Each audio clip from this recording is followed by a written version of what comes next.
What happens when a woman on the edge of despair stumbles into truth? Not just any truth, but one that redefines her entire reason for breathing. This isn't just the story of a Bible teacher.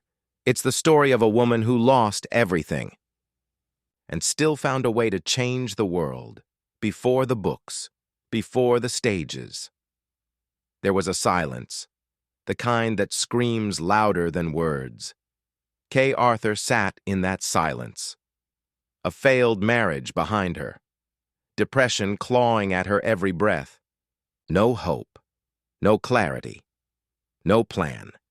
The world saw her as another lost soul. But the battle inside her was far more brutal. She asked questions no one could answer. She stared at ceilings hoping God would speak, yet all she heard was the echo of her own fears. And then there was a Bible, not opened in faith, but in raw desperation. She didn't hear a divine voice. She read words, ancient words. And for the first time, they moved. Each verse exposed the lies she had built her life on. Each sentence stitched together the parts of her heart she thought were beyond repair. This wasn't religion. It wasn't routine. It was rescue. She didn't stop at belief. She wanted to know everything, to question, to examine, to understand. Not for her, for others like her. People wandering, aching, confused. She didn't want to preach.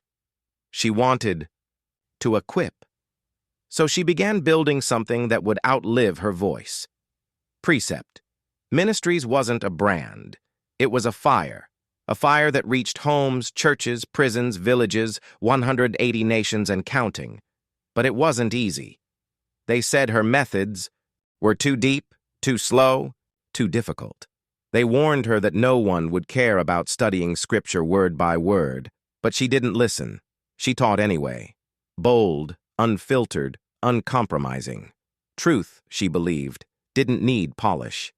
It needed obedience, and when it hurt, she didn't water it down. She stood firm, even when the world pushed back. Some walked away, unable to face it. But many, they stayed. And they changed.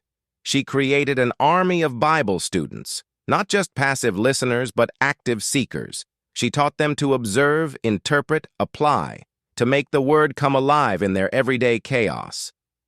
Today, her name is found on shelves. But her legacy?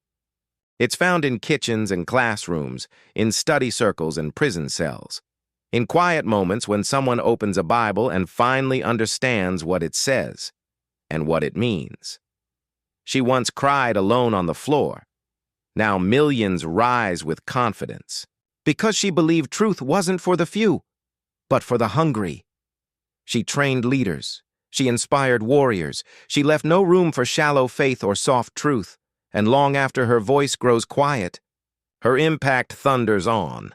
Because Kay Arthur didn't just teach scripture, she became it. Every word she lived became a torch. And now, it's in your hands. You're not just hearing her story, you're standing in its legacy. She walked through the fire and left you the map. This is more than inspiration. This is your permission to rise.